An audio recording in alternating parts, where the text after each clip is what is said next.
Marcus Rivera pushed his cleaning cart down the empty hallway of Westfield Corporate Tower. The wheels squeaked softly on the polished marble floor. It was almost 9 o'clock at night and the building was quiet. Most people had gone home hours ago. Only a few office lights still glowed in the darkness. Marcus was tired. His back hurt from bending over all day. His hands were rough from chemicals and scrubbing. But he could not complain. This job paid the bills.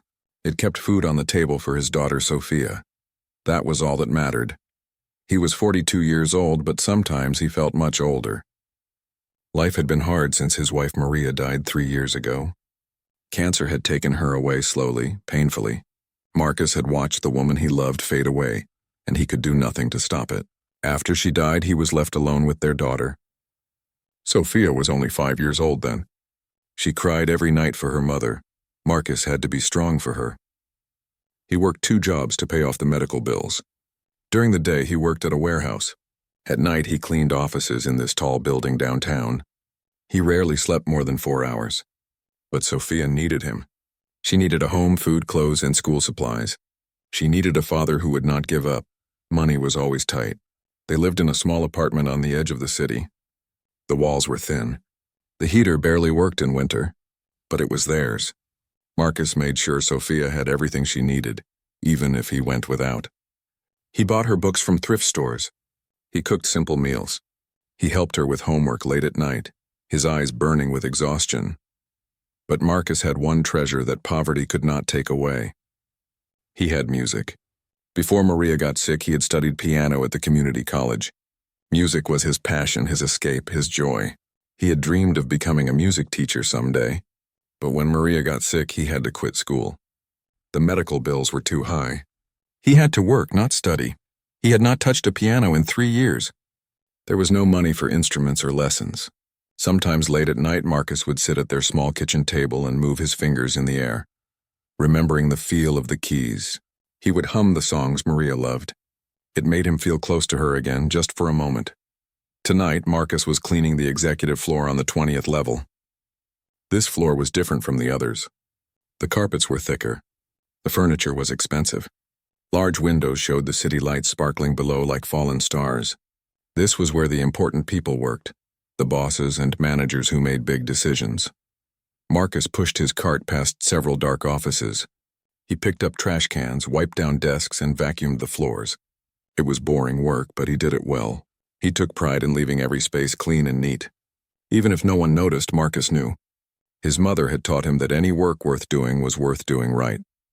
As he turned a corner, he saw a door he had not noticed before. It was open just a crack and soft light spilled out. Marcus hesitated. He was not sure if he should go in, but it was his job to clean all the rooms, so he pushed his cart forward. The room was beautiful. It was not like the other boring offices. This was a lounge area with comfortable chairs, tall plants, and artwork on the walls. Soft lights hung from the ceiling. A coffee bar stood in one corner with an expensive machine that probably made fancy drinks. But what caught Marcus's attention was the piano. It sat in the far corner of the room near the windows.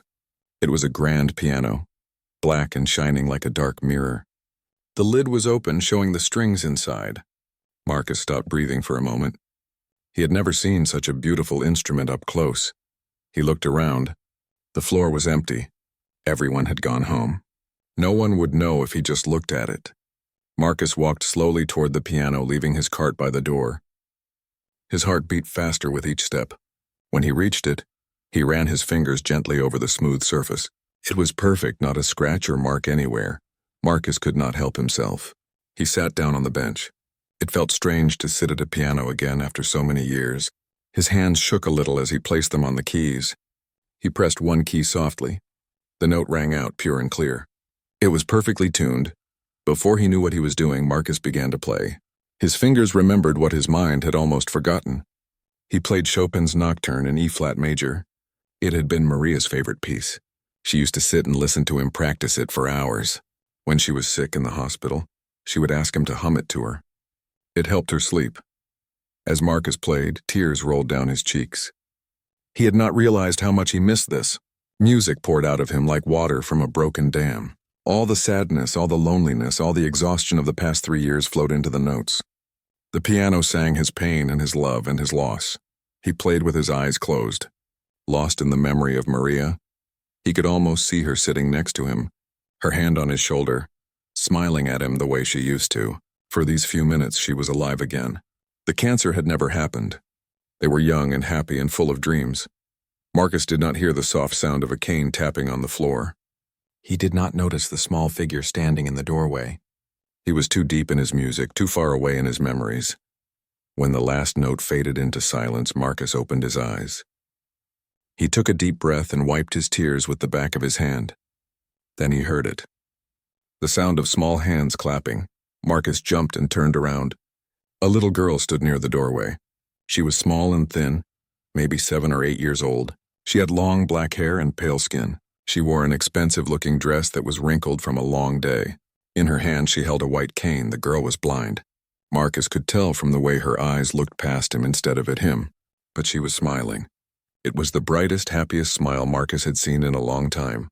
"That was beautiful," the girl said. Her voice was soft but clear. "Will you play more?" Marcus stood up quickly, his heart pounding. He should not be here. He should not have touched the piano. He was going to get fired. "I'm sorry," he said. "I didn't mean to disturb anyone. I was just cleaning and I saw the piano and I couldn't help myself. I'll go now."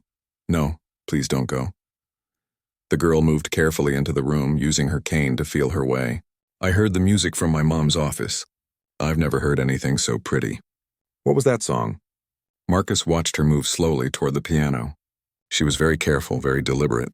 She had clearly been blind for a long time and knew how to navigate the world without sight. "It's called Nocturne in E-flat major," he said gently. "A man named Chopin wrote it a long time ago." "Nocturne," the girl repeated. "That means night song, doesn't it? My audiobooks taught me that. It's a perfect name. It sounds like nighttime feels.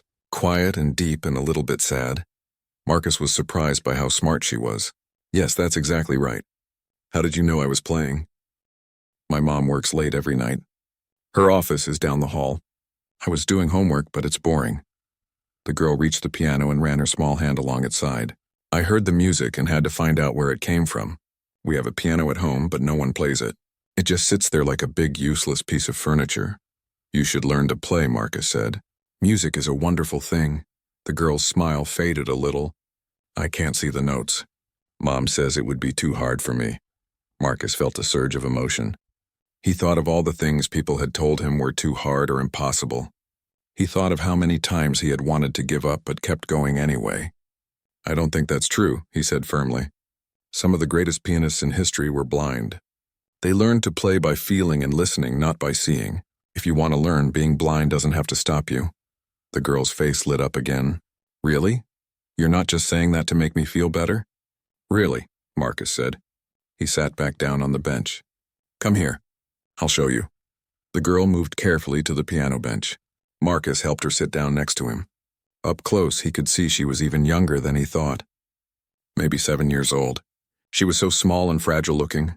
"Put your hands on the keys like this," Marcus said. He guided her small hands to the right position. "Feel how smooth they are? The white keys are flat, and the black keys are raised up. You can feel the difference, right?" "Yes," the girl said. Her face was serious with concentration. "The black ones stick up higher." "Good. Now the piano has patterns. Every pattern has 7 white keys and 5 black keys. Once you learn one pattern, you know them all. You don't need to see to understand patterns. You can feel them." Marcus pressed her fingers down gently on the keys. "Let's play a simple song together." For the next several minutes, Marcus taught the girl a basic melody. She was a fast learner, catching on quickly to the pattern of notes. Her face was full of joy and concentration. She laughed when she made mistakes and tried again with determination. Marcus found himself smiling for the first time in weeks. Teaching this child felt good. It reminded him of why he had loved music in the first place. Music was not just about playing notes. It was about sharing something beautiful with others. It was about connecting with people in a way that words could not. "What's your name?" Marcus asked as they played. "Emma," the girl said. "Emma Chen, what's yours?" "Marcus Rivera." "Are you a music teacher, Mr. Rivera?" Marcus hesitated. "No, I'm a janitor. I clean the building at night." Emma tilted her head. Her unseeing eyes pointed in his direction. But you play so well. Better than any teacher, I think. Why aren't you a music teacher? It was an innocent question, but it hit Marcus hard. Sometimes life gets in the way of our dreams, he said quietly. I have a daughter about your age. I have to take care of her. Being a janitor pays the bills. That's sad, Emma said simply. You should be able to do what you love. Maybe someday, Marcus said, though he did not believe it. What about you? What do you love to do? Emma was quiet for a moment. I don't know. Most things are hard for me. I can't play sports because I can't see the ball. I can't draw or paint. I like listening to audiobooks, but that's not really doing something. It's just listening. She played a few more notes on the piano. But this is nice. I like this. I can do this. Yes, you can, Marcus said warmly. You have a good ear for music. That's a gift. They played together for a while longer.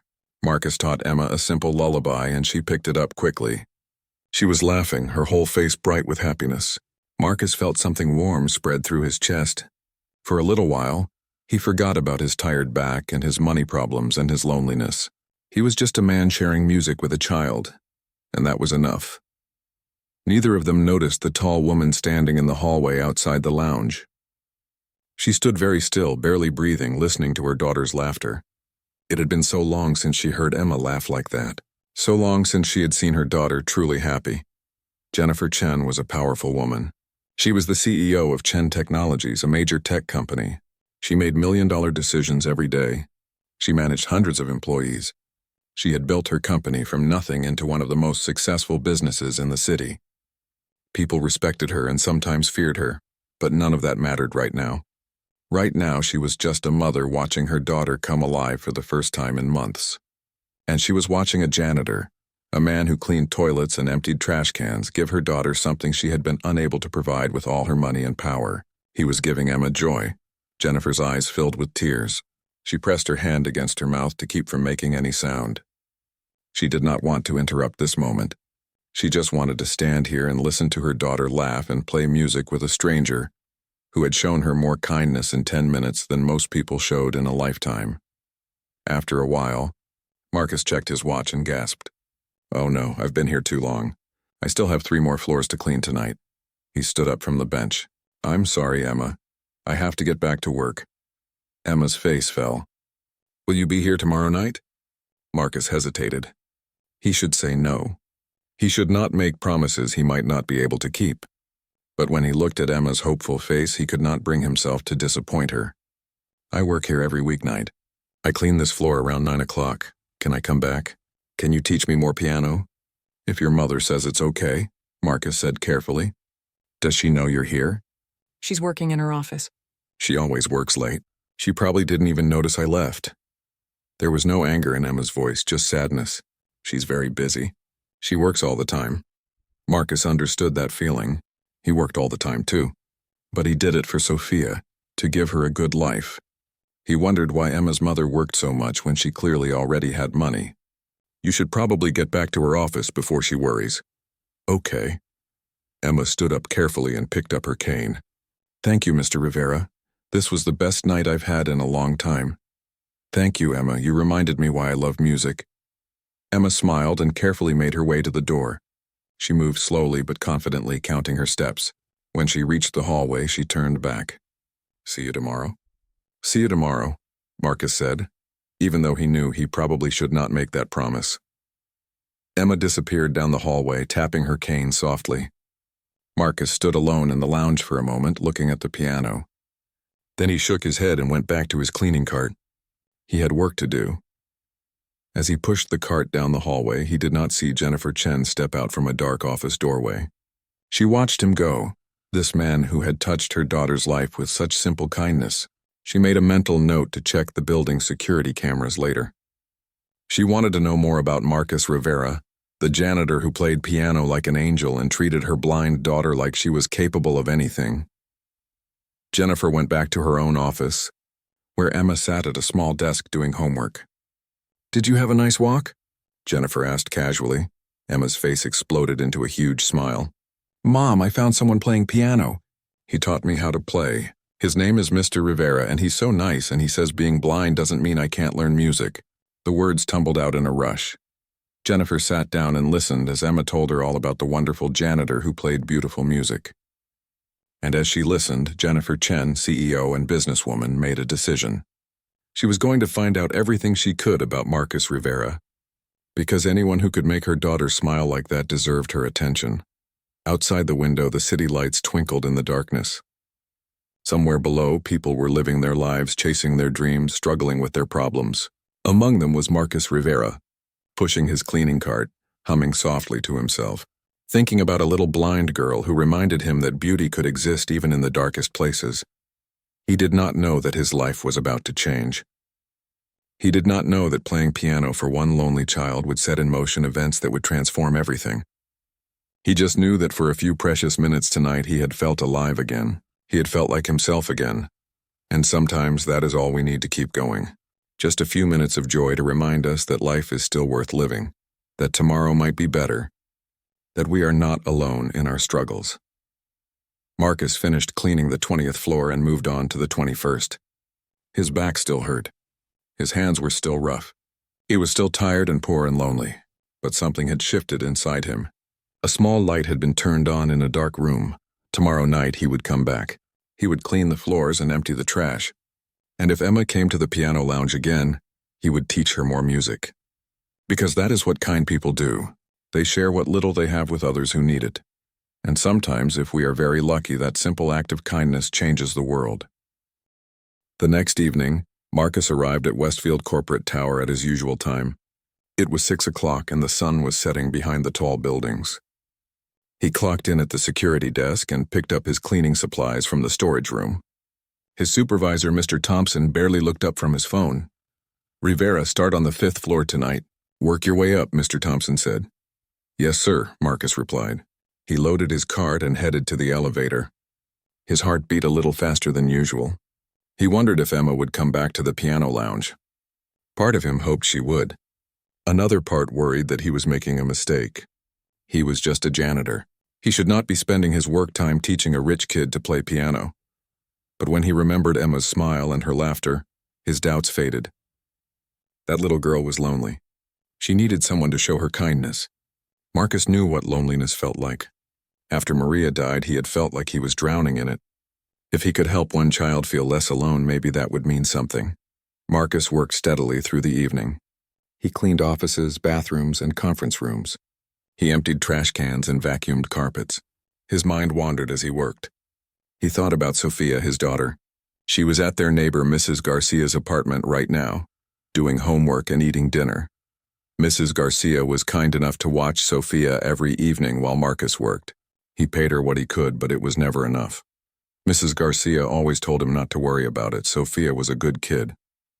She worked hard in school and never complained about their small apartment or their lack of money. But Marcus knew she was sad sometimes. She missed having a mother. She missed having nice things like her classmates. She never asked for anything expensive. But Marcus could see the longing in her eyes when they passed toy stores or when other kids talked about their vacations. Marcus wished he could give her more. He wished he could buy her a piano so he could teach her music properly. He wished he could take her to concerts and museums and all the places Maria had wanted to take her. But wishes did not pay bills. Hard work did. By 8:30, Marcus reached the 20th floor. His hands were tired and his knees ached, but he felt a flutter of nervous energy. He pushed his cart down the familiar hallway toward the executive lounge. The door was open, just like last night. Soft light spilled out into the dark corridor. Marcus hesitated at the doorway. He looked around to make sure no one was watching. The floor seemed empty. Most of the office lights were off. Only a few rooms at the far end still glowed. One of them must be where Emma's mother worked. He entered the lounge and immediately saw her. Emma sat on one of the comfortable chairs near the piano. She was doing homework, running her fingers over a page covered in raised dots. Braille, Marcus realized. She was reading Braille. "Hello, Emma," Marcus said softly, not wanting to startle her. Emma's head snapped up and her face broke into a huge smile. "Mr. Rivera, you came back. I was hoping you would be here." "I told you I work here every night," Marcus said, smiling. "How was your day?" "Boring," Emma said honestly. "School was okay, I guess.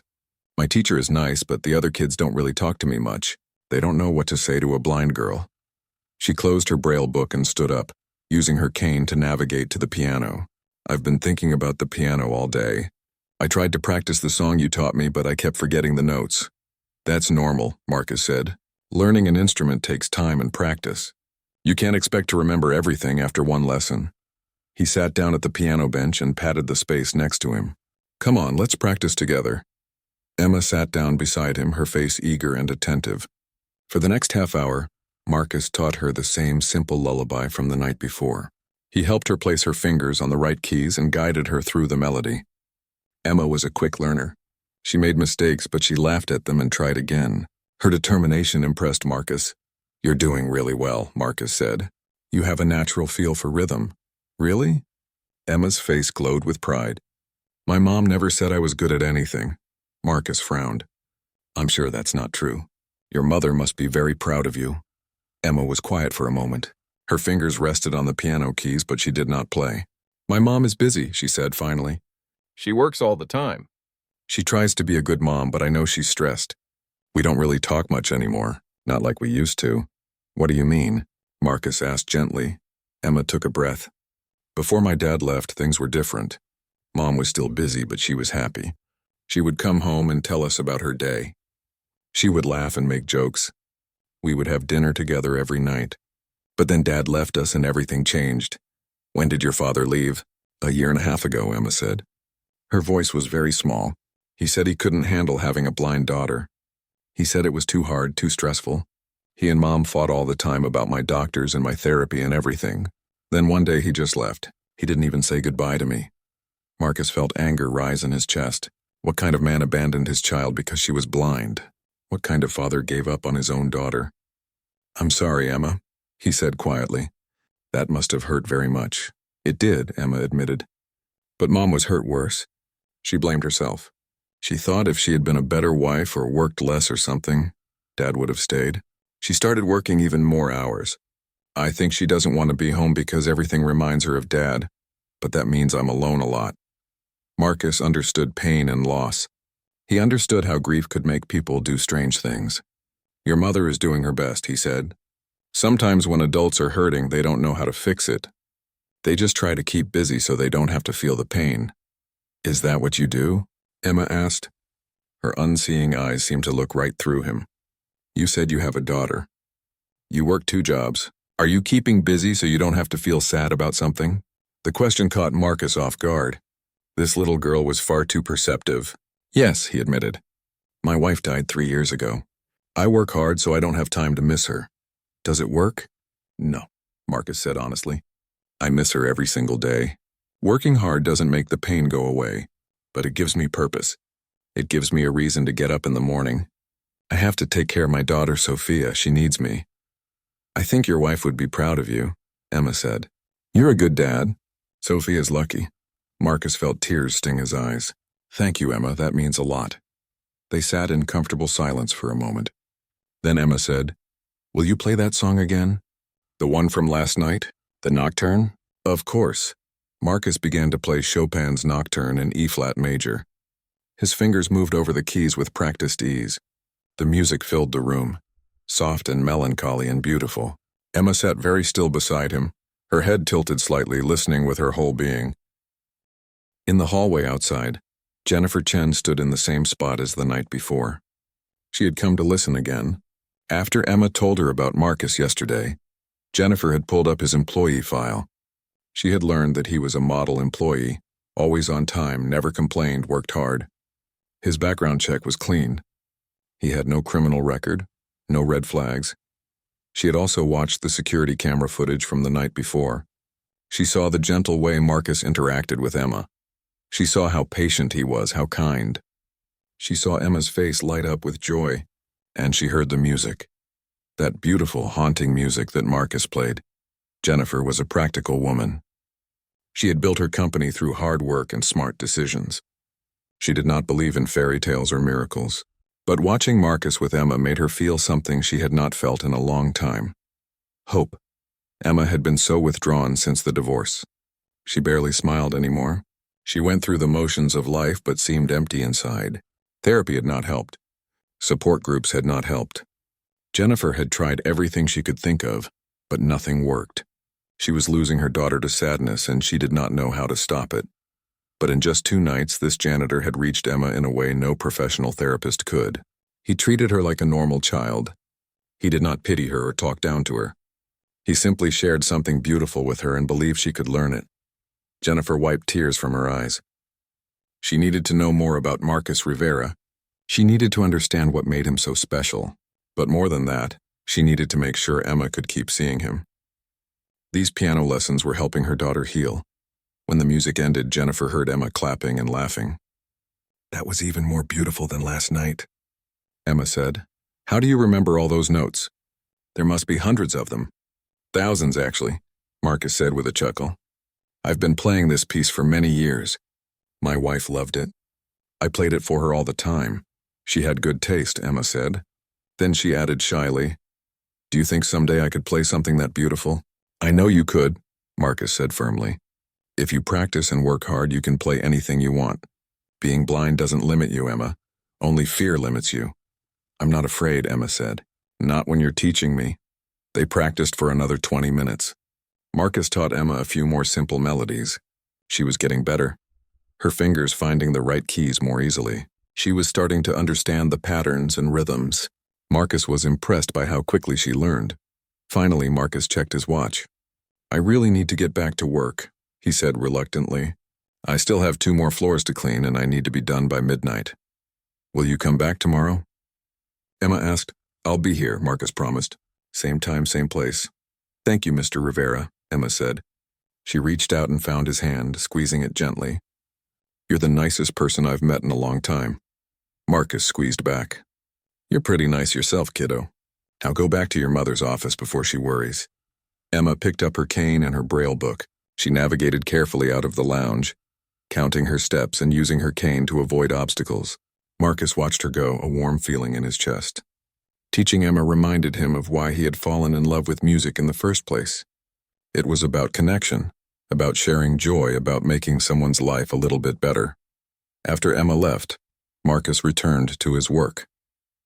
He cleaned the lounge, wiping down tables and vacuuming the carpet. He was careful around the piano, treating it with respect. When he finished, he moved on to the next floor. Marcus did not see Jennifer step into the lounge. She walked slowly to the piano and sat down on the bench. She ran her fingers over the keys but did not play. She did not know how. Music had never been part of her world. She was all about business and numbers and profits, but listening to Marcus play had awakened something in her. A longing for beauty, for art, for something more than spreadsheets and meetings. She had built a successful company, but somewhere along the way she had lost herself.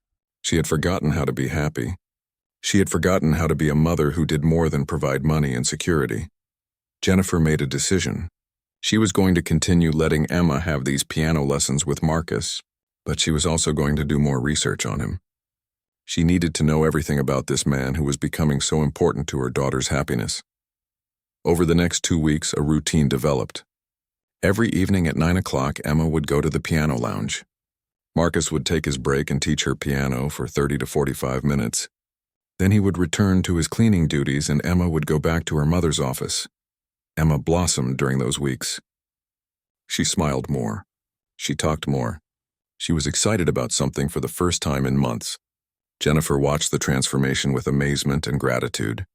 She continued to stand in the hallway listening, never interrupting, just grateful that someone had reached her daughter.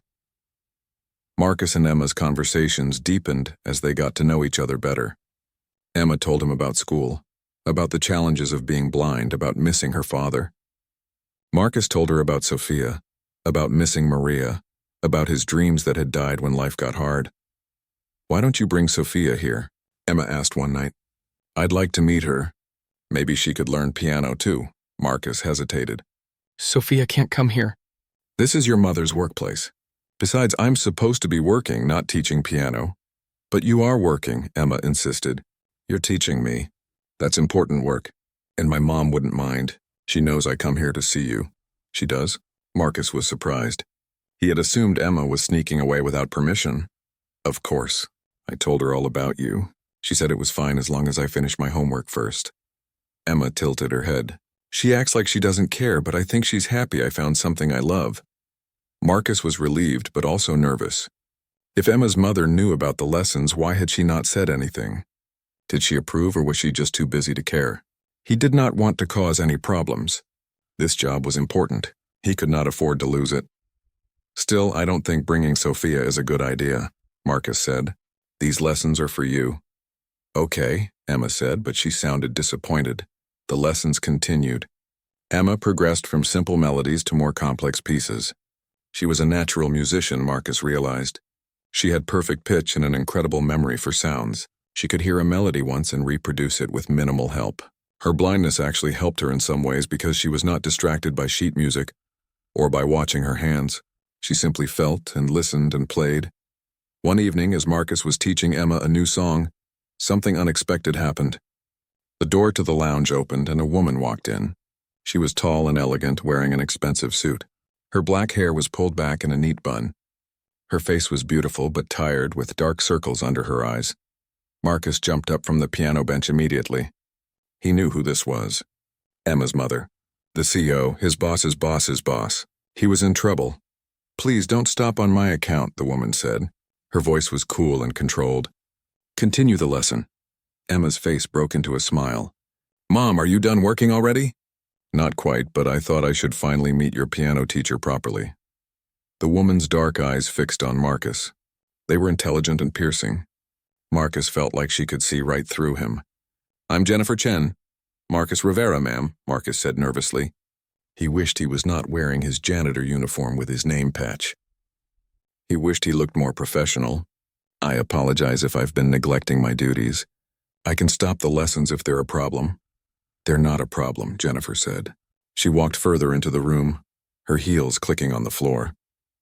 "My daughter has told me a lot about you, Mr. Rivera. She says you're a wonderful teacher. He's the best," Emma said enthusiastically. "He makes music make sense. He doesn't treat me like I'm stupid or helpless." Jennifer's expression softened slightly when she looked at her daughter. "I can see that." She turned back to Marcus. "I've been listening to your lessons for the past 2 weeks. Marcus's eyes widened. "You have?" "Yes, I stand in the hallway.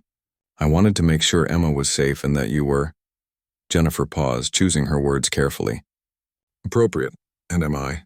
Marcus asked. He tried to keep his voice steady. Jennifer studied him for a long moment. "Yes, you've been nothing but kind and respectful to my daughter. You've given her something I couldn't provide with all my money and resources. You've given her joy." Marcus did not know what to say. This powerful woman was thanking him for simply being kind to a lonely child. It seemed wrong somehow.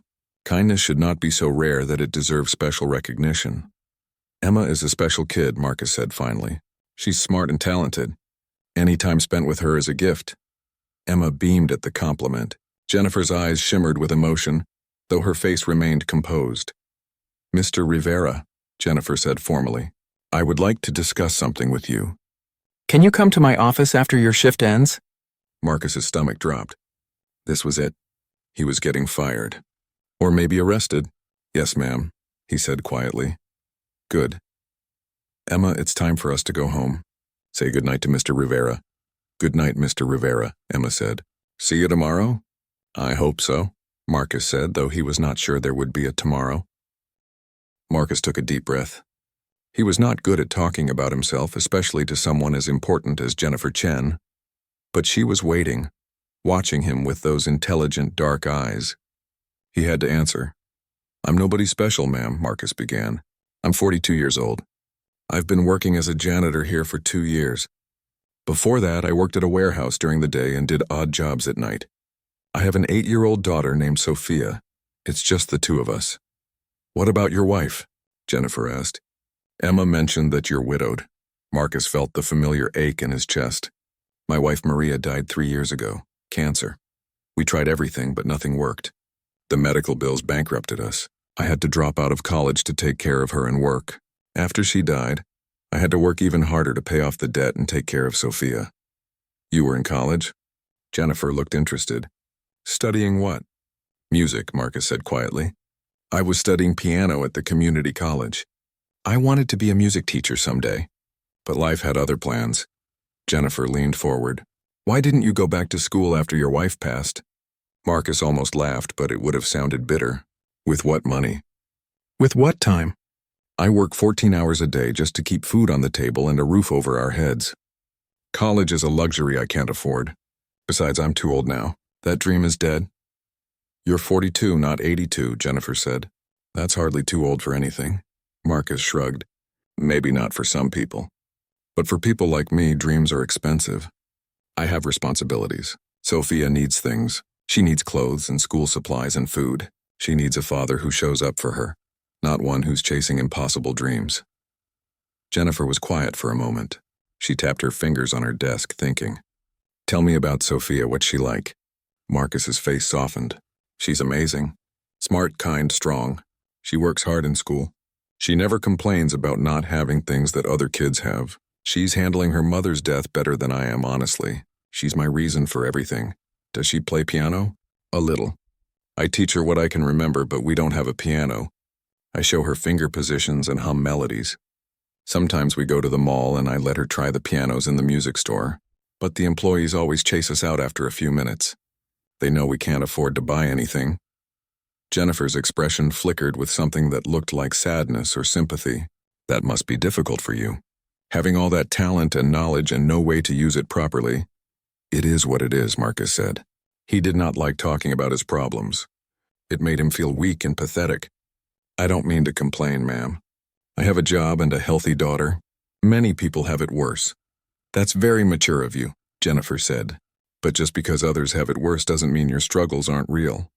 She paused. Mr. Rivera, I asked you here because I want to make you an offer. Marcus's stomach tightened. What kind of offer? Jennifer stood up and walked to the window. The city lights spread out below, a sea of glowing points in the darkness. Emma hasn't been this happy in over a year. Since her father left us, she's been withdrawn and sad. I've tried everything. Therapists, support groups, activities. Nothing worked. She just got quieter and quieter, like she was disappearing inside herself. Jennifer turned to face Marcus. Then she met you. Suddenly, she's smiling again. She's excited about something. She talks about music and piano and all the things you're teaching her. You've given her hope, Mr. Rivera. You've given her something to look forward to. She's a good kid, Marcus said. She deserves to be happy. Yes, she does. And you're making that possible. Jennifer crossed her arms. I want to hire you as Emma's private piano teacher. Officially. Not just a janitor who gives free lessons on his break. A real teacher with a contract and proper pay. Marcus stared at her. He could not have heard that correctly. What? You heard me. I want to hire you to teach Emma piano 3 evenings a week. I'll pay you well. Much better than you make as a janitor. Marcus's mind raced. This was crazy. This was impossible. People like him did not get offers like this. Ma'am, I appreciate the thought, but I can't accept. I'm not qualified. I don't have a degree or teaching credentials or anything like that. You have talent and patience and kindness, Jennifer said firmly. Those are more important than pieces of paper. Emma trusts you. She learns from you. That's what matters. But I'm just a janitor, Marcus protested. I clean toilets for a living.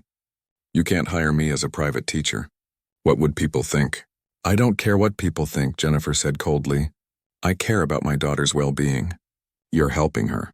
That's all that matters to me. Marcus shook his head. This doesn't make sense. You could hire a real teacher. Someone from a music school or conservatory. Someone with credentials and experience. I don't want someone from a conservatory, Jennifer said. I want you. Emma wants you. She walked back to her desk and pulled out a folder. I've already had my lawyers draw up a contract. You would work 3 evenings a week. Monday, Wednesday, and Friday. 2 hours per session. The pay is $60 an hour. Marcus's eyes widened. $60 an hour? That was more than he made in half a day of janitorial work. That's too much money, he said weakly. It's the going rate for private music instruction in this city, Jennifer said. Actually, it's on the lower end for someone teaching a CEO's daughter. But I assumed you'd be uncomfortable with anything higher. Marcus's head was spinning. This was too good to be true. There had to be a catch. What about my janitorial job? I can't quit. I need the steady income and the benefits. You don't have to quit, Jennifer said. Keep the janitorial position if you want. The teaching would be in addition to it, not instead of it. Though eventually, if this works out, We could discuss transitioning you to full-time music instruction. Marcus could not believe what he was hearing. Why are you doing this? You don't know me. I could be a terrible teacher. I could disappoint you. Jennifer sat down and looked at him steadily. For the past 2 weeks, I've stood in the hallway listening to you teach my daughter. I've watched you on the security cameras. I know how patient you are with her. I know how you make her laugh. I know how you treat her like she's capable of anything instead of treating her like a broken, blind child who needs pity. Her voice became emotional. Emma's father left because he couldn't handle having a disabled daughter. He said it was too hard, too stressful. He made Emma feel like she was a burden, like she was defective. Do you know what that does to a child? To feel like your own father thinks you're not worth the trouble? Marcus felt anger again. He's a coward. Yes, he is, Jennifer agreed. And his leaving destroyed Emma. It destroyed both of us. I tried to be strong for her, but I failed. I buried myself in work because I didn't know how else to cope. I failed as a mother. You didn't fail, Marcus said quietly. You're doing your best. That's all any parent can do. Jennifer wiped her eyes quickly. You say that, but I know the truth. I know I've been absent. I know Emma is lonely. And then you came along and showed her kindness for no reason except that she needed it. You didn't want anything from her or from me. You just wanted to share something beautiful with a lonely child. She pushed the folder across the desk toward Marcus. So yes, I'm offering you this job. Not because I think you're perfect or because I know everything about you, but because my daughter needs you. And maybe you need this opportunity too. Marcus picked up the folder with shaking hands. He opened it and saw the contract inside. It was all there, just like Jennifer had said. 3 evenings a week, 2 hours per session, $60 an hour. The math was staggering. That was $360 per week, over $1,500 per month. That was almost as much as he made from both his jobs combined. There's one condition, Jennifer said. I need you to agree to a background check. A thorough one. I need to know everything about you before I let you spend time alone with my daughter. I hope you understand. Of course, Marcus said. I have nothing to hide. Check whatever you need to check. Good. The background check will take about a week. If everything comes back clean, we'll start the official lessons. Until then, you can keep meeting Emma informally during your breaks. Does that work for you? Marcus looked at the contract again. His hands were still shaking. This could change everything. With this extra money, he could move Sophia to a better apartment. He could buy her new clothes and school supplies. He could save for her college education. He could maybe even buy a cheap used piano for their apartment. But more than the money, this was a chance to do something he loved. A chance to teach music again. A chance to matter to someone. To make a real difference in a child's life. Yes, Marcus said, his voice thick with emotion. Yes, this works for me. Thank you, Miss Chen. You have no idea what this means. Jennifer smiled, and for the first time, Marcus saw warmth in her face. I think I do, Mr. Rivera, I think I do. They shook hands across the desk. Marcus's rough, work-worn hand gripped Jennifer's soft, manicured one. It was a handshake between two different worlds, but also a bridge between them. One more thing, Jennifer said. Emma mentioned that you have a daughter who also wants to learn piano. Once we start official lessons, you're welcome to bring Sophia. Emma would love to have a practice partner her own age. Marcus's throat tightened. Are you sure? That's very generous. Emma is an only child. She needs friends. Sophia sounds like she'd be a good friend. Jennifer pulled out a business card and wrote something on the back. This is my personal cell phone number. Call me after the background check comes through. We'll set up a proper schedule. Marcus took the card carefully, like it might disappear if he handled it too roughly. Thank you, Miss Chen. I won't let you down. I promise. I know you won't, Jennifer said. Now go home, Mr. Rivera, get some rest. And think about what you want to teach Emma next. Marcus stood up, clutching the folder and business card. He felt like he was floating. He walked to the door, then turned back. Ms. Chen, can I ask why you really did this? The real reason. Jennifer was quiet for a moment. I've spent my entire adult life building a company. I've made millions of dollars. I have power and influence and respect. But none of that mattered when I watched my daughter retreat into sadness and couldn't fix it. All my money and power were useless. She looked directly at Marcus. You have nothing. No money, no power, no impressive job title. But you had the one thing that mattered. You had kindness. You had the ability to reach my daughter when no one else could. That's worth more than anything I've built, so I'm paying you what little I can to acknowledge that. It's not enough, but it's something." Marcus did not trust himself to speak.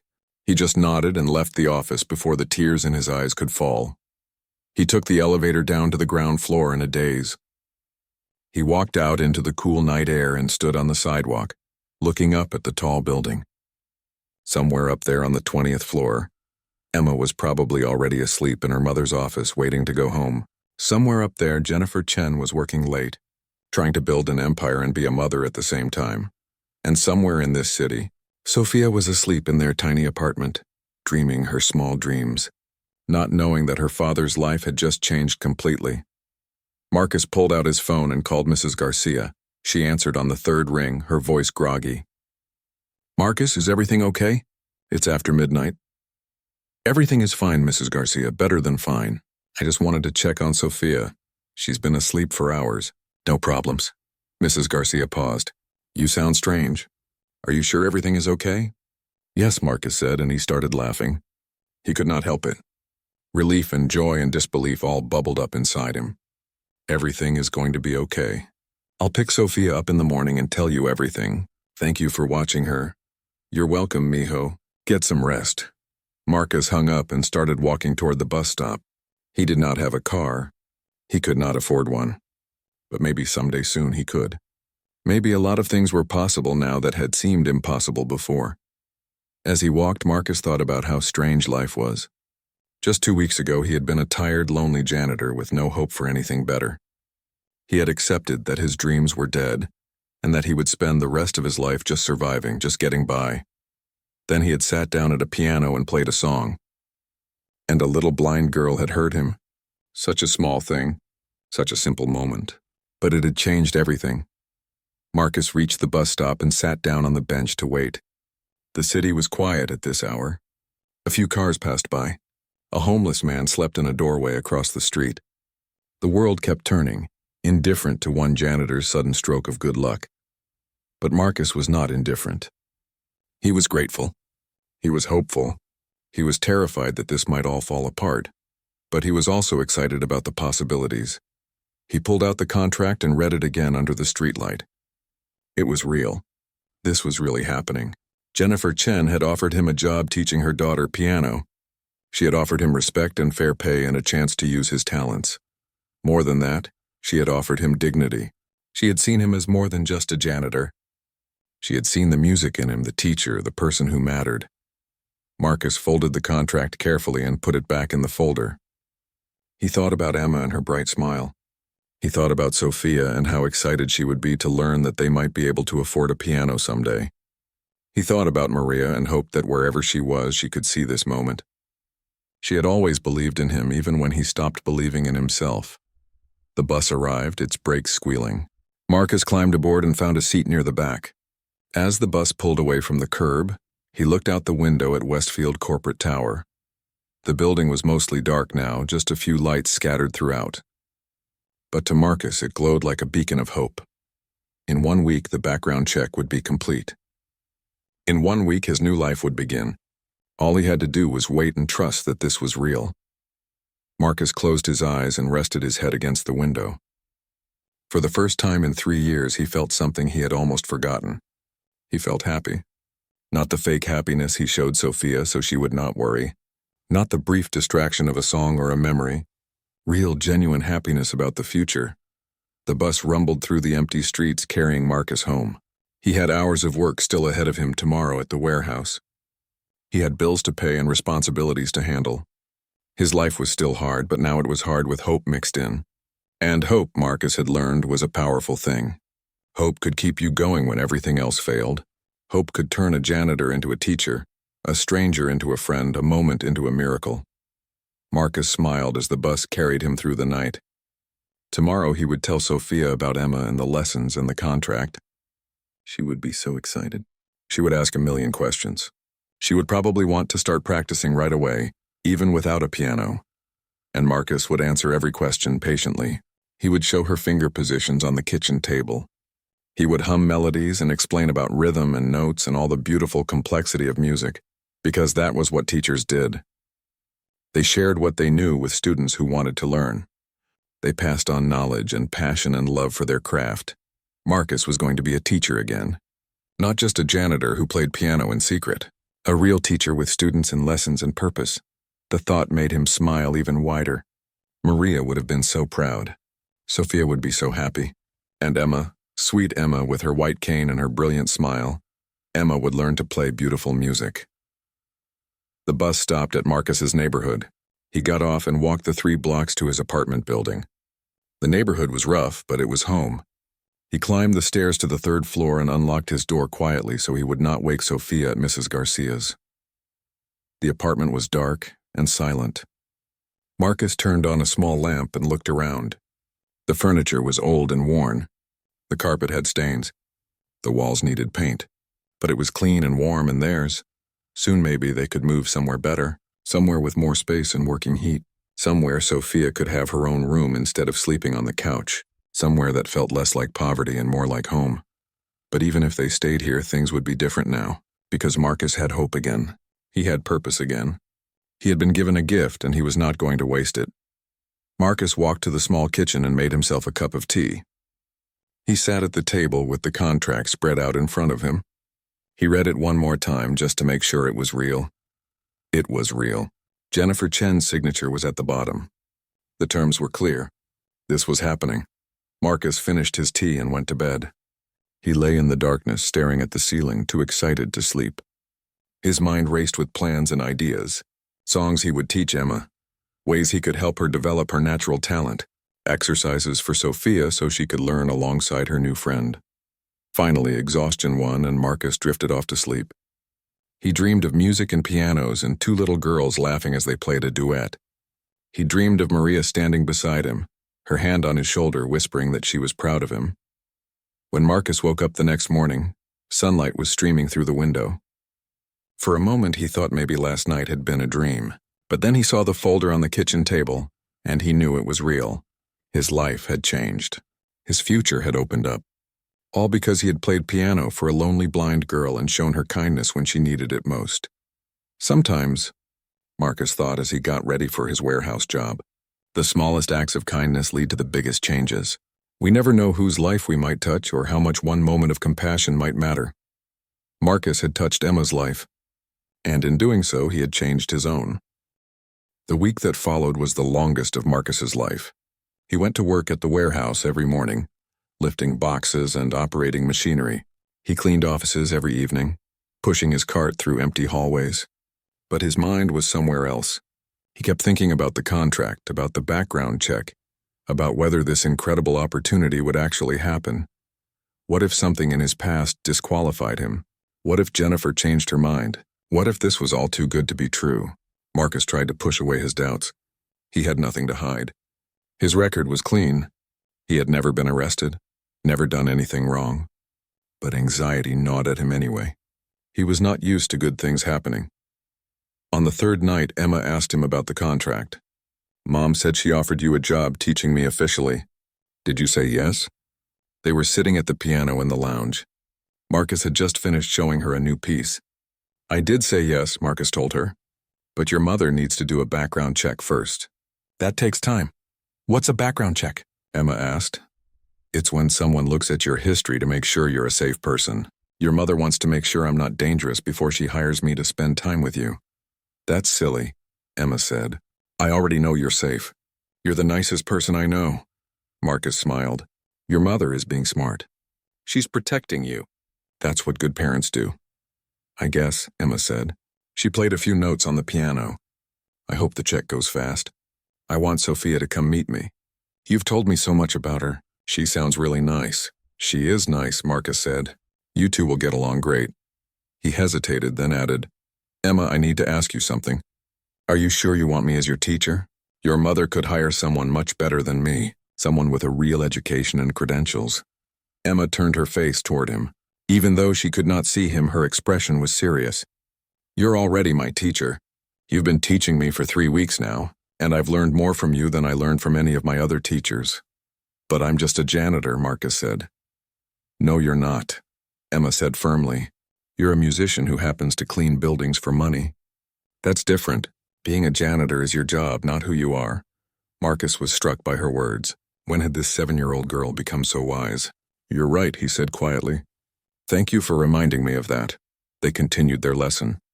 Emma was making remarkable progress. She could now play several simple songs from memory. Her fingers moved across the keys with growing confidence. Marcus was genuinely impressed by her talent. After Emma left, Marcus returned to his work. But her words stayed with him. "Being a janitor is your job, not who you are." He had forgotten that distinction. He had let his job define him. He had let poverty and struggle make him feel small and unimportant. But Emma saw him differently. Jennifer saw him differently. They saw the musician, the teacher, the person with value beyond his paycheck. Maybe it was time for Marcus to see himself that way too. On Friday evening, as Marcus was cleaning the executive floor, his phone rang. It was a number he did not recognize. His heart jumped. Could this be about the background check? "Hello?" Marcus answered. "Mr. Rivera, this is Jennifer Chen." Her voice was professional but not cold. "I wanted to let you know that your background check came back clean. Everything is in order. We can start official lessons on Monday if that works for you." Relief flooded through Marcus. "Yes, that works perfectly. Thank you, Ms. Chen. Thank you so much." "You're welcome. I'm emailing you a copy of the signed contract right now. Please review it and let me know if you have any questions. The first payment will be made after your first week of lessons." "I don't have any questions," Marcus said. His voice shook slightly with emotion. "I'm just grateful for this opportunity." "You've earned it, Mr. Rivera. Emma is already excited about Monday. She's been asking about it every day." After they hung up, Marcus stood in the empty hallway and let himself feel the full weight of what had just happened. This was real. He had been hired as a piano teacher. In 3 days, his new life would begin. That night, Marcus could barely sleep. He lay in bed making plans. He thought about what songs to teach Emma. He thought about how to structure the lessons so they were educational but still fun. He thought about bringing Sophia and how nervous she would be meeting Emma for the first time. On Saturday morning, Marcus told Sophia everything. They sat at their small kitchen table and he explained about Emma and Jennifer and the job offer. Sophia's eyes grew wider and wider as he talked. "You're going to be a real piano teacher?" she asked when he finished. "Yes," Marcus said, smiling at her excitement. "And I get to come to lessons too? And meet Emma?" "If you want to." Emma asked specifically if you could come. Sophia jumped up from her chair and hugged Marcus tightly. "This is the best news ever. I've always wanted to learn piano properly, and I've always wanted a friend who likes music like I do." Marcus hugged her back, blinking away tears. He had worried that Sophia would feel jealous or left out, but she was just happy for him. She was excited about the possibilities. That was the kind of kid she was. Kind and generous and full of joy, just like her mother had been. "We'll need to set some rules," Marcus said. "This is still a job. I'm being paid to teach Emma. You can join the lessons, but you have to be respectful and work hard. This isn't just playtime." "I will, Dad, I promise. I'll be the best student ever." Marcus spent the rest of the weekend preparing. He made a list of songs that would be good for beginners. He thought about teaching methods and techniques. He even went to the library and checked out books about music education. He wanted to do this right. On Monday evening, Marcus arrived at Westfield Corporate Tower at his usual time. But instead of immediately starting his janitorial work, he went straight to the 20th floor. His hands shook slightly as he pushed the elevator button. Sophia stood beside him wearing her nicest dress. Marcus had used some of his savings to buy it for her last Christmas. She had brushed her hair until it shined. She clutched his hand tightly, nervous and excited at the same time. "What if Emma doesn't like me?" Sophia whispered as they rode the elevator up. "She'll like you," Marcus assured her. "How could she not? You're wonderful." The elevator doors opened. Marcus led Sophia down the hallway to Jennifer's office. The door was open. Inside, he could see Jennifer sitting at her desk and Emma sitting in a chair nearby. Marcus knocked softly on the doorframe. "Miss Chen? We're here." Jennifer looked up and smiled. "Mr. Rivera, right on time. Please come in." Her eyes moved to Sophia. "And you must be Sophia. Emma's been very excited to meet you." Emma jumped up from her chair, grabbing her cane. "Sophia, is that you?" "Yes," Sophia said shyly. "Hi, Emma. Come here," Emma said. I want to shake your hand. Sophia walked over to Emma. The two girls shook hands formally, then both giggled. The ice was broken instantly. The lounge is set up for you, Jennifer said to Marcus. I've added a second chair to the piano bench so both girls can sit comfortably. Take all the time you need. Thank you, Marcus said. He felt strange being treated as a professional instead of as the janitor. But it also felt good. Come on, girls. Let's go make some music. The three of them walked to the lounge. Emma and Sophia chattered as they went, already comfortable with each other. Marcus felt a warmth in his chest. This was going to work out. The first official lesson exceeded Marcus's expectations. Both girls were eager to learn and quick to pick up new concepts. Emma showed off what she had already learned, and Sophia was impressed. Then Marcus taught them a simple duet, a piece where they could play together, watching them play side by side, their small hands moving across the keys. Marcus felt something he had not felt in years. Pride. Not just in his daughter, but in himself. He was good at this. Teaching came naturally to him. He could see the girls responding to his instruction, growing more confident with each passing minute. An hour into the lesson, Marcus glanced toward the door. Jennifer stood there watching. She was not hiding in the hallway tonight. She was openly observing the lesson. When she saw Marcus looking, she gave him a small nod of approval. After 2 hours, the lesson ended. Both girls were exhausted but happy. Their fingers were tired from practicing, but they did not want to stop. That was amazing, Sophia said. Can we come back on Wednesday? Absolutely, Marcus said. He looked at Emma. How did you like having a practice partner? I loved it, Emma said. Sophia's really good, and it's more fun when I'm not alone. You two make a good team, Marcus agreed. I think we're going to accomplish great things together. Jennifer walked them out. At the elevator, she handed Marcus an envelope. Your first payment, she said. For this week's 3 lessons. Marcus took the envelope but did not open it. Thank you, Ms. Chen. Call me Jennifer, she said. We're going to be working together for a while. We might as well be on a first-name basis. Then please call me Marcus, he said. Jennifer smiled. It was the first truly warm smile he had seen from her. All right, Marcus. Good work tonight. Emma was glowing during that lesson. I haven't seen her that happy in a long time. As Marcus and Sophia rode the bus home that night, Sophia talked non-stop about Emma and the piano and all the songs they would learn. Marcus listened with a smile, the envelope heavy in his jacket pocket. When they got home, he opened the envelope. Inside were $360 in cash, crisp and new. It was more money than Marcus had ever held at one time. He counted it twice just to make sure it was real. Is that all for you? Sophia asked, peering over his shoulder.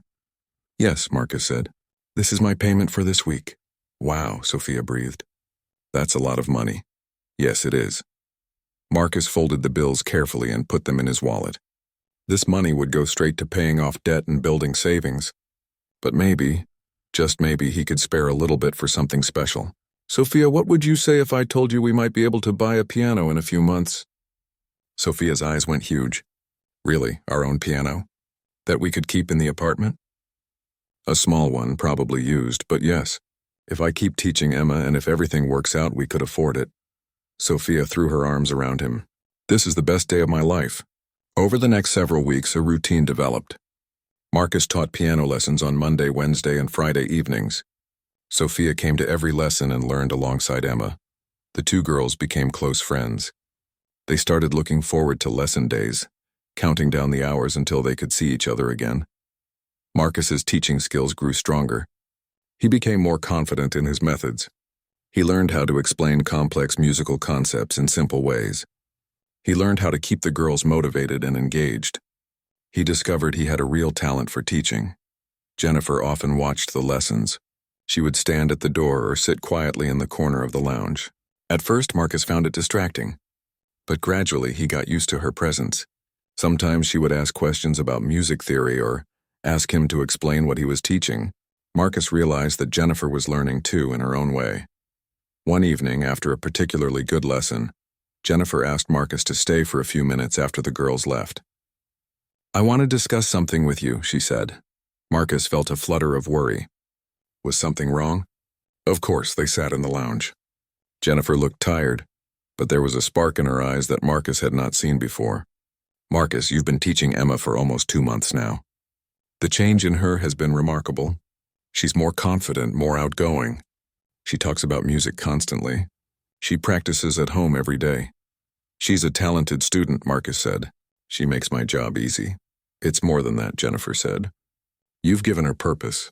You've made her believe she can accomplish something meaningful despite her disability. That's invaluable. Marcus did not know what to say. He had just been teaching piano. He had not realized the deeper impact it was having on Emma. Jennifer leaned forward. I've been thinking about expanding this arrangement. Chen Technologies has a wellness program for employees. We offer yoga classes, meditation sessions, nutritional counseling. I want to add music to that program. Marcus felt his heart beat faster. What do you mean? I want to hire you to teach piano classes for employees during lunch hours. Nothing complicated. Just introductory lessons for adults who are interested. It would be twice a week, an hour each session. I'd pay you the same rate as Emma's lessons. Marcus could hardly believe what he was hearing. You want me to teach your employees? Yes. I think it would be a wonderful addition to our wellness program. Music reduces stress and improves creativity. It would be good for the company culture. Jennifer smiled. And it would give you more income and more teaching experience. If you're interested in eventually doing this full-time, you need to build your reputation and your resume. Full-time? Marcus repeated. Why not? You're good at this, Marcus. You have a gift for teaching. You could make a real career out of it if you wanted to. Jennifer pulled out another folder. I'm also willing to sponsor your education. If you want to go back to school and get your degree in music education, Chen Technologies will pay for it. Marcus felt dizzy. This was too much. It was like being buried in good fortune. Jennifer, I can't accept all of this. It's too generous. It's not generous, it's strategic, Jennifer said in her business voice. I'm investing in talent. You have value, Marcus. I want to develop that value.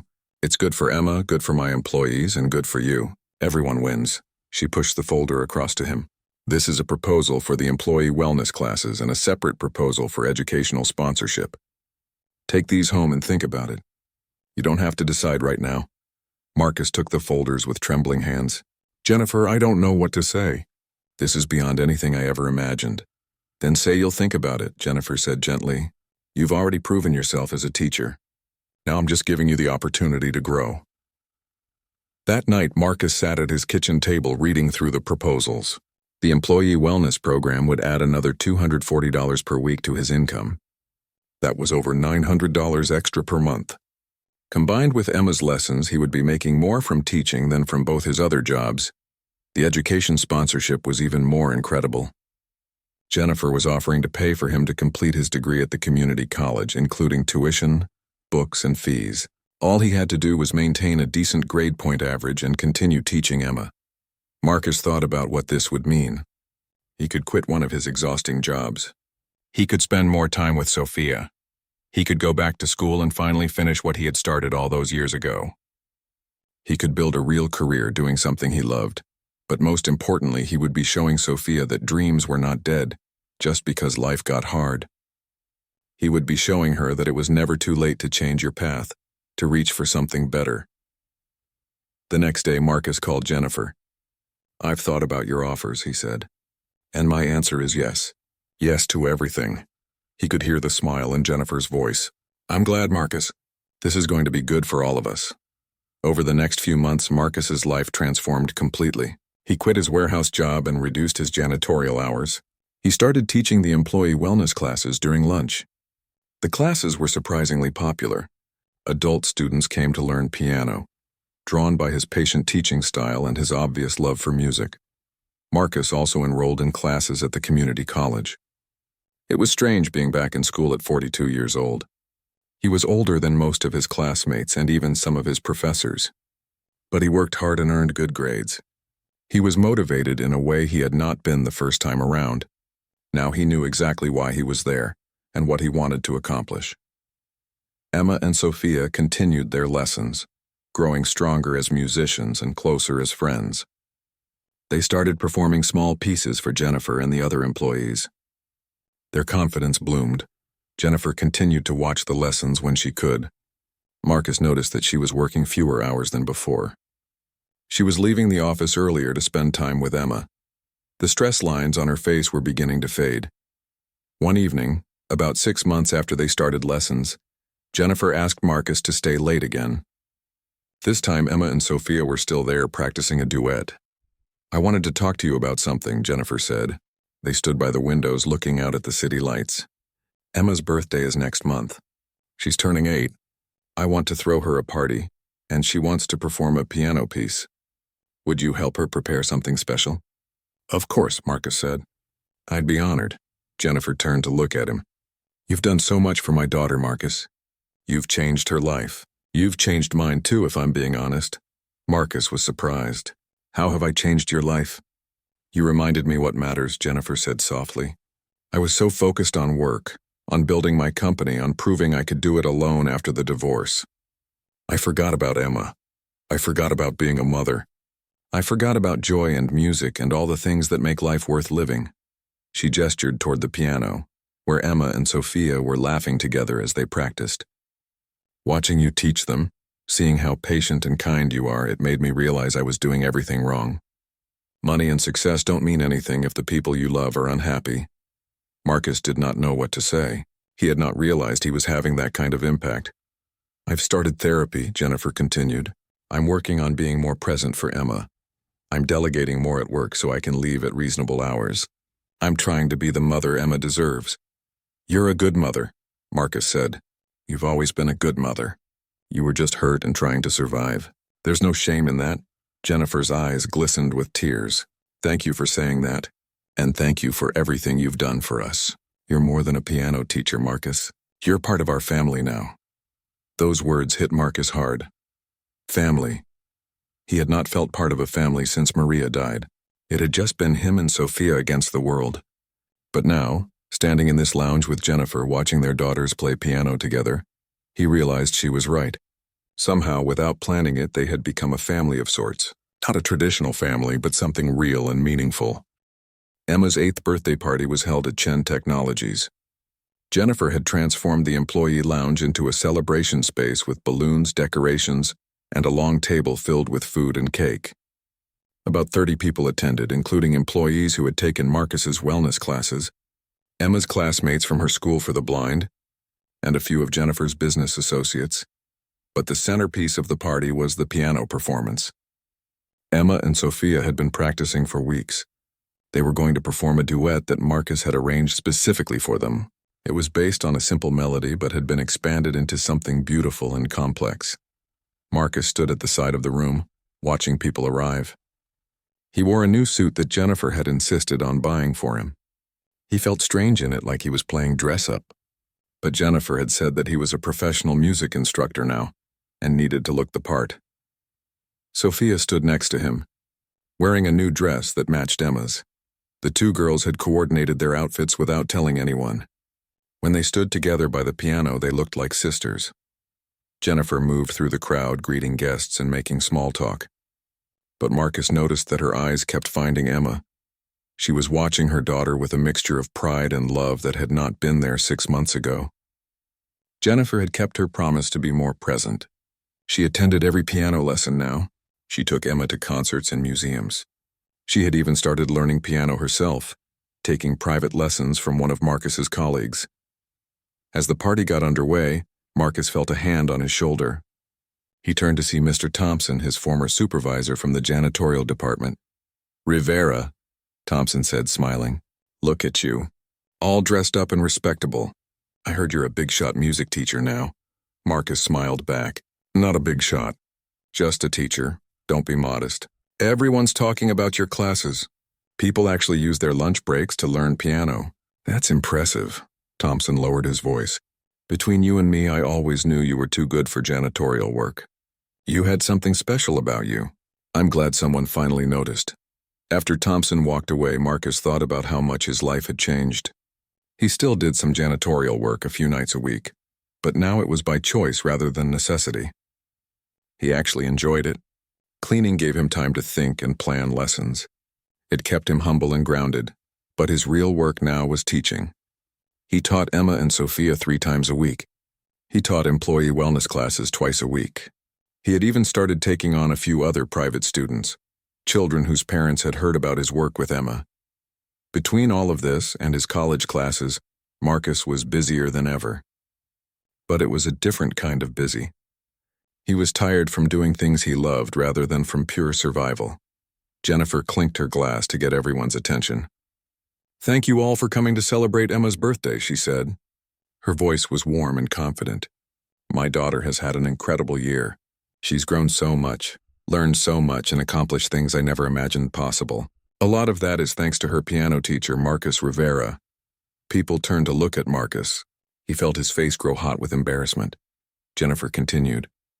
Marcus saw potential in Emma that others missed. He treated her not as a disabled child who needed pity, but as a talented student who needed opportunity. "Emma, would you like to say something before you perform?" Emma stood up, holding Sophia's hand. She faced the crowd even though she could not see them. "I want to thank Mr. Rivera for teaching me piano. Before I met him, I felt like I couldn't do anything important. I felt like being blind meant I would never be good at anything. But Mr. Rivera showed me that wasn't true. He showed me that I could make beautiful music. He gave me confidence." Emma's voice grew stronger. "And I want to thank Sophia for being my friend and my practice partner. Learning piano with her has been the best part of my year. We're going to play a duet for you now. It's called Friendship because that's what this song is about. Mr. Rivera wrote it for us." The room erupted in applause. Emma and Sophia sat down at the piano, positioning themselves carefully on the bench. They looked at each other and nodded. Then they began to play. The music started softly, with Sophia playing the lower notes and Emma playing the higher ones. Their melodies intertwined, separate but complementary, like two voices in conversation. As the piece progressed, the music grew more complex. The two girls played with confidence and feeling, their fingers dancing across the keys. Marcus watched with tears in his eyes. This was his composition, his arrangement. But hearing it played by these two children who had become so important to him made it something more. It was a celebration of friendship, of growth, of possibilities realized. It was everything he had hoped music could be. When the final note faded, there was a moment of silence. Then the room exploded with applause. People stood up, clapping and cheering. Emma and Sophia stood and bowed, their faces bright with joy and pride. Jennifer rushed forward and hugged Emma tightly. Marcus saw her whispering something in her daughter's ear. Whatever she said made Emma smile even wider. After the performance, people crowded around Emma and Sophia, congratulating them. Several parents asked Marcus for his business card, wanting to sign up their own children for lessons. Marcus handed out cards that Jennifer had made for him. They read Marcus Rivera, piano instructor, with his phone number and email address. As the party wound down and guests began to leave, Jennifer pulled Marcus aside. "That was beautiful," she said. "The composition, the performance, everything. You've exceeded every expectation I had." "The girls did all the hard work," Marcus said. "I just guided them."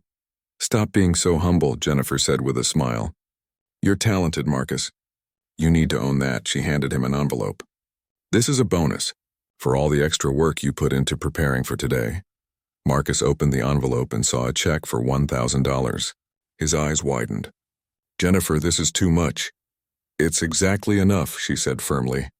"You've earned it. Use it for whatever you need." Marcus thought about what he needed. He and Sophia had moved to a better apartment 3 months ago.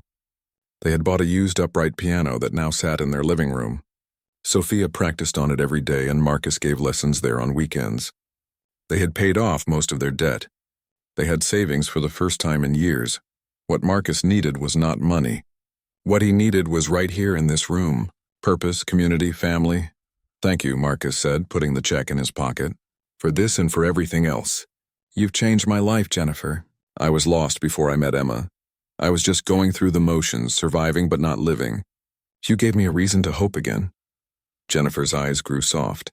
"You did the same for us. Emma and I were both lost. You helped us find each other again." They stood together, watching Emma and Sophia at the dessert table, giggling over cake and ice cream. The two girls were inseparable now. They had sleepovers every other weekend. They talked on the phone every night. They were planning to start a YouTube channel where they would play piano duets. They had dreams and plans and the confidence to pursue them. Over the following months, Marcus's career continued to grow. He finished his associate degree in music education with honors. Jennifer attended his graduation ceremony with Emma and Sophia. all three of them cheering when he walked across the stage to receive his diploma. After graduation, Marcus quit his janitorial job completely. He opened a small music studio in a rented space downtown. He taught private lessons there during the day and continued his employee wellness classes at Chen Technologies in the evenings. Emma and Sophia remained his star students, progressing to advanced pieces and performing at local recitals. 1 year after that first night when Marcus played piano for a lonely blind girl, Jennifer invited him to dinner at her house. It was the first time Marcus had been to her home. The house was beautiful, modern and spacious. Everything his apartment was not. Emma and Sophia ran off to play in Emma's room after dinner. Marcus and Jennifer sat on the back patio with coffee, watching the sun set behind the trees. "I want to talk to you about something," Jennifer said. She seemed nervous, which was unusual for her. "Emma asked me a question the other day. She wanted to know if you could be her dad." Marcus nearly dropped his coffee cup. "What?" Jennifer smiled at his reaction. "I told her that life doesn't work that simply, that relationships are complicated and need time. But then I realized I was overthinking everything, like I always do." She turned to face him. "Marcus, you've been in our lives for over a year now. You're patient and kind and wonderful with Emma. You've helped me become a better mother. You've made both of us happier than we've been in years." Marcus felt his heart pounding. "Jennifer, what are you saying?" "I'm saying that I care about you. More than just as Emma's teacher or as a colleague. I think about you all the time. I look forward to seeing you. I admire your strength and your talent and your goodness." Jennifer took a breath. "I know this is complicated. I'm your employer. I'm Emma's mother. There are 1,000 reasons why this is a terrible idea, but I want to see if there could be something more between us. If you're interested." Marcus sat in stunned silence. He had not let himself think about Jennifer in that way. She was beautiful and smart and successful, everything he was not.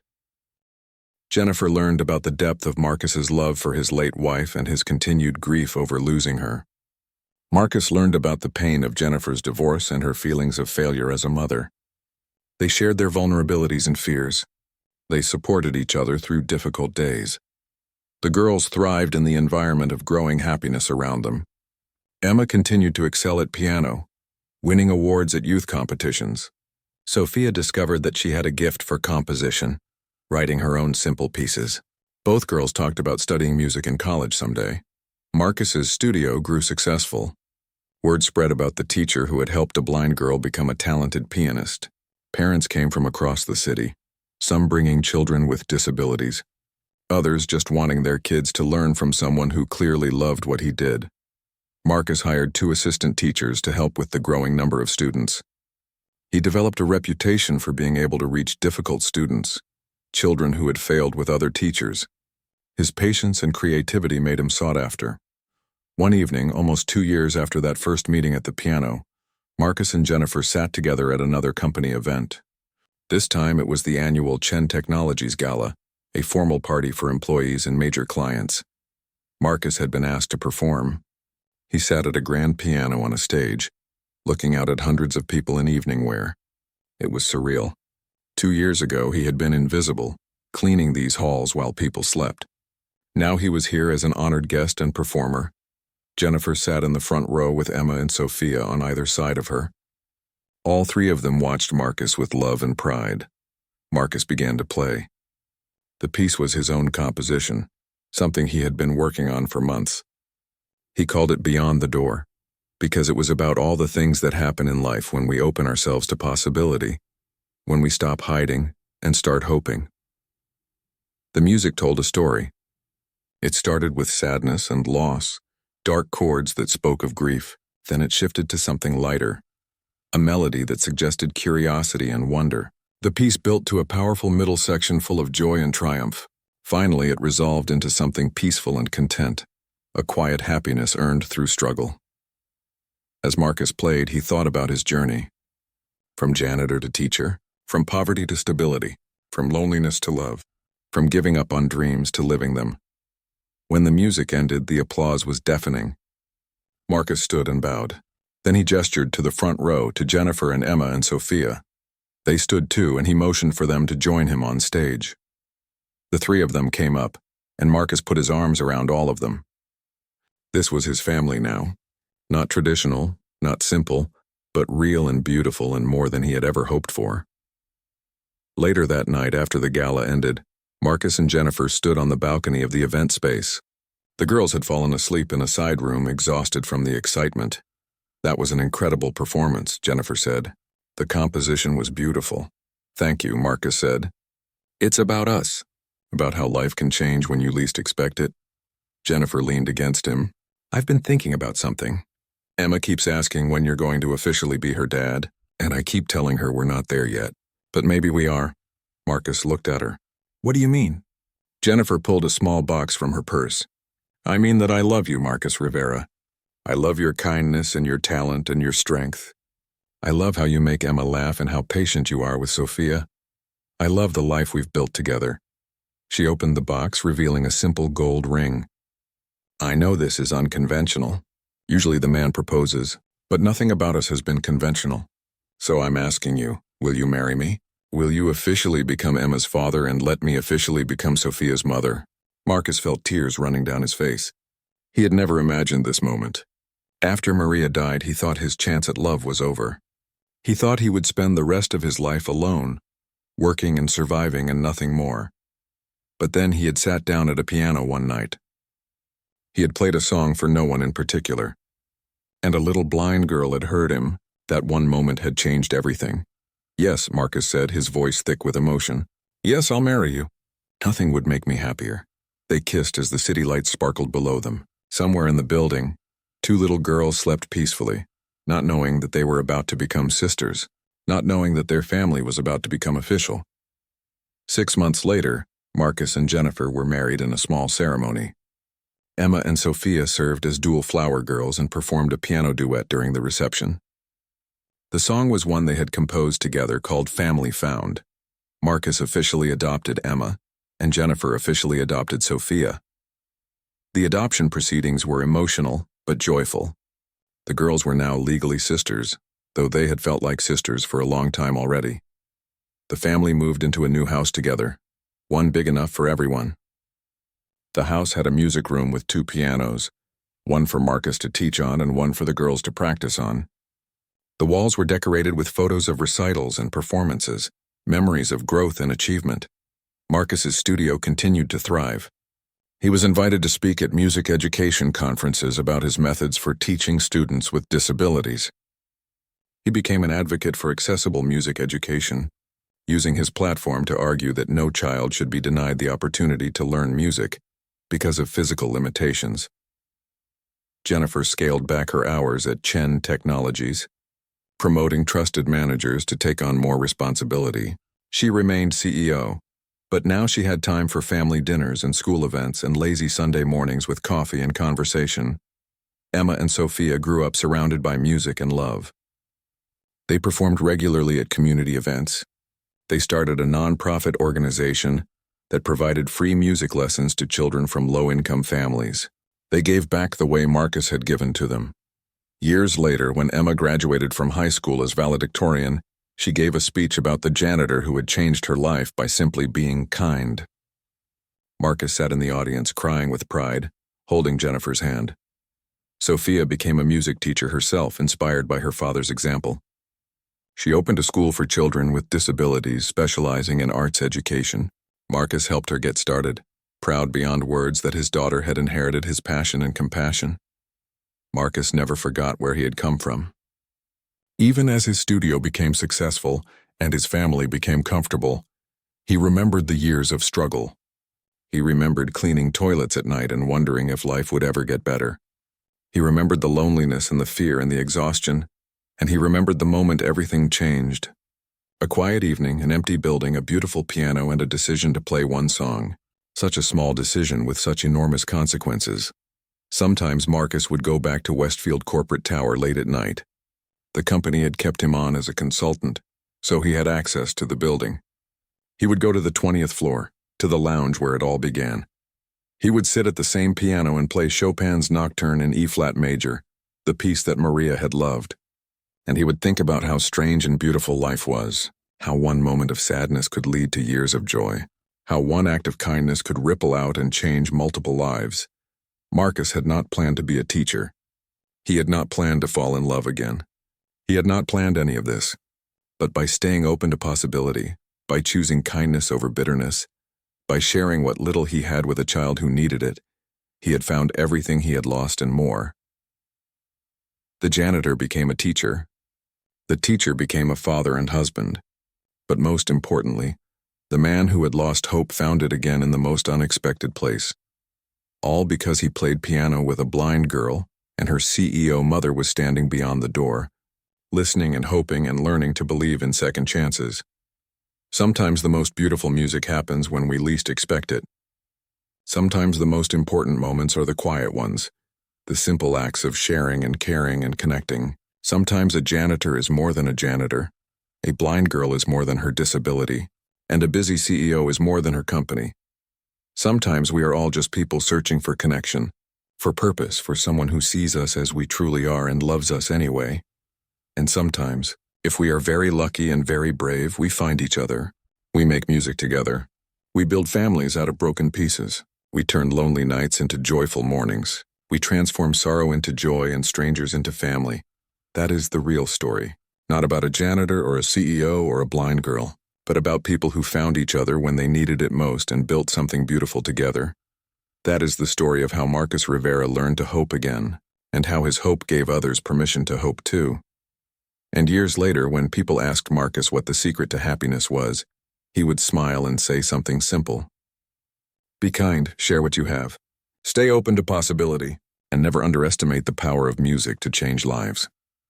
Then he would sit down at a piano and play, and the music would fill the room with beauty and promise, reminding everyone who heard it that life, despite all its challenges, was still worth living, still full of wonder, still capable of surprising us with joy when we least expect it. And somewhere in that house, 2 daughters would be listening, learning, and getting ready to share their own music with the world.